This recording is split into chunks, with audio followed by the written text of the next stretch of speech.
શ્રી મોદી સાહેબના નેતૃત્વ અને દિશા દર્શનમાં એક વર્ષ સુધી આવા સ્મૃતિ સમારોહની ઉજવણી થવાની છે.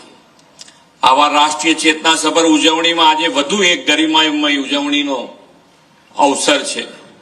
1875માં લખાયેલા આપણા વંદે માતરમ ગાનના 150 વર્ષ આજે પૂર્ણ થયા છે. તેની રાષ્ટ્રવ્યાપી ઉજવણી વડાપ્રધાન શ્રી મોદી સાહેબના માર્ગદર્શનમાં થઈ રહી છે.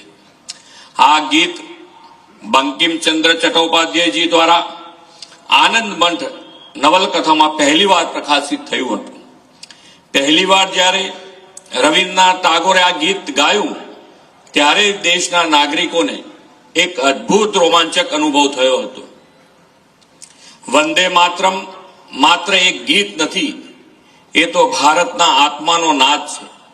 તે રાષ્ટ્ર પ્રેમની એવી પવિત્ર ધ્વનિ છે જે દરેક ભારતીયોના હૃદયમાં અંતર ઉર્જા, શ્રદ્ધા અને સંકલ્પ જગાવે છે.